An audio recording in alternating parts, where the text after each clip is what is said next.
Hello, my dear students. Good morning to all. Today's date is 19 June 2021. Subject Social Science, Class 6, Chapter 4.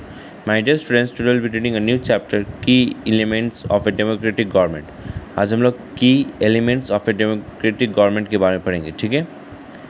In this chapter, you will read about some of the key elements that influence the working of a democratic government. This includes people's participation, the resolution of conflict and equality and justice.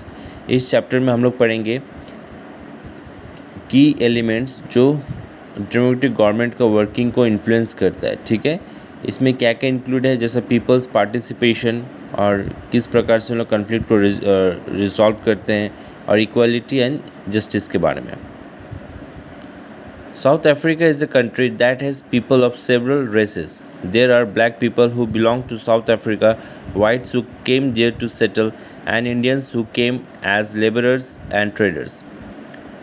Maya Naidu, an 11-year-old South African girl living in the town of Johannesburg, was helping her mother clean up her old boxes.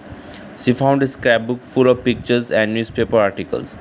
There were many pictures of a young schoolboy of around 15 years of age. When she asked her mother who the boy was, she was told that he was called Hector Peterson. Okay. He had been shot by the police. Maya was shocked. Why, she asked. यहाँ पे बोला गया है कि south Africa एक country है जहाँ पे बहुत अलग रेसेस के पीपल रहते हैं.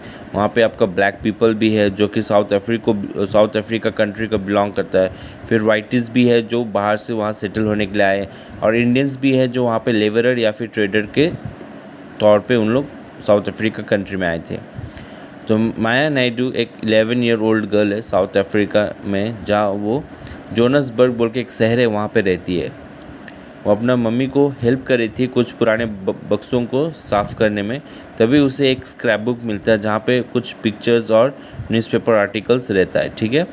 और वहाँ पे एक स्कूल बॉय, एक 15 साल लड़का का एक पिक्चर है जिसका नाम रहता है हेक्टर पीटरसन, ठीक है. तो वो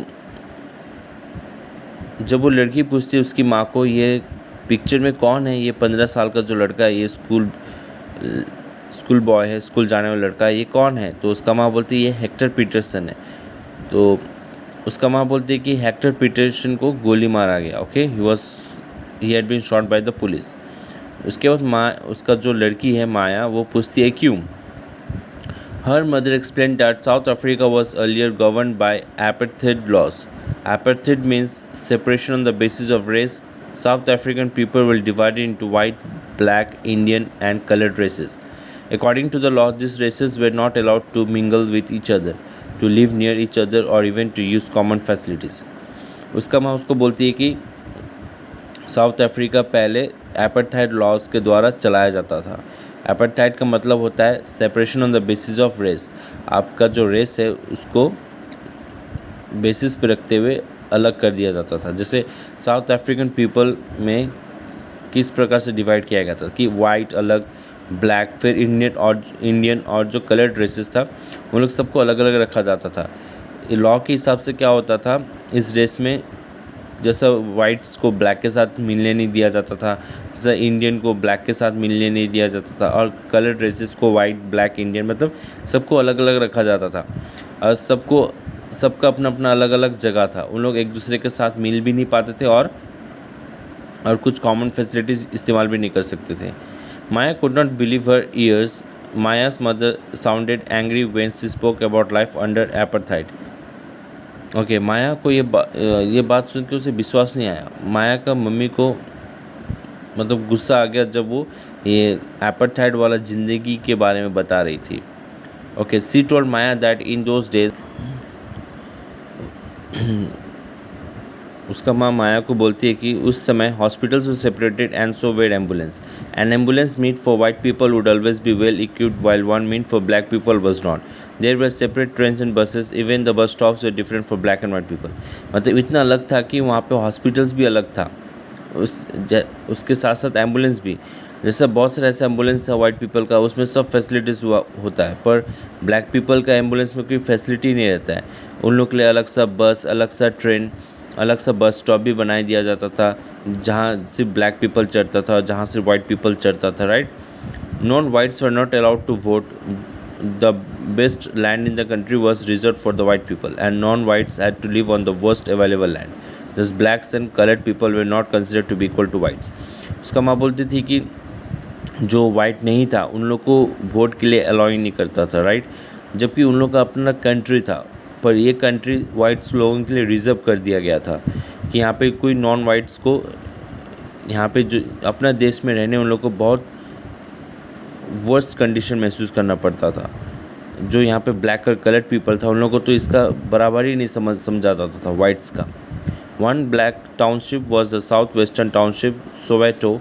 Hector Peterson lived here and he and his classmates joined the protest against learning the Afrikaans language in school.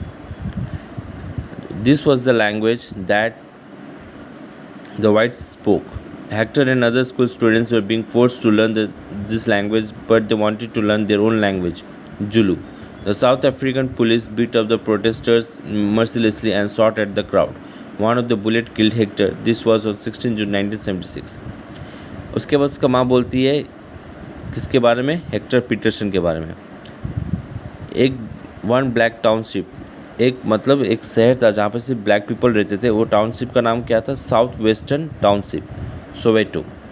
वहाँ पे हेक्टर पीटरसन रहता था और वो अपने क्लासमेट के साथ एक प्रोटेस्ट में जुड़ गया. जहाँ पे क्या प्रोटेस्ट में क्या था कि उन लोग जो अफ्रीकन्स, जो कि उन लोग के स्कूल में सिखाया जाता है ये लैंग्वेज, जो कि आपका वाइटिस के द्वारा शुरू किया गया है, और उन लोग बोलते हैं उन हेक्टर चाह रहा था कि वो लैंग्वेज ना सीखे. उन लोग का जो लैंग्वेज है जिसे हम लोग जुलू बोलते हैं, वही लैंग्वेज को अपना उन लोग का स्कूल में जो है उन्हें पढ़ाया और सिखाया जाए. बट उन लोग का स्कूल में स्टूडेंट्स लोग को फोर्स किया जाता था कि उन लोग खाली जो अफ्रीकन्स लैंग्वेज है उसी को उन लोग सीखे जो कि वाइटिस बोलते थे. फिर उसके बाद साउथ अफ्रीकन पुलिस लोग क्या किए, जो भी प्रोटेस्ट कर रहे थे उन लोगों को बहुत बुरी तरह से पीटा और गोली भी चलाई. तो जिसमें से एक बुलेट किसको लगा, हेक्टर को. ये कब का घटना है, 16 जून 1976 का.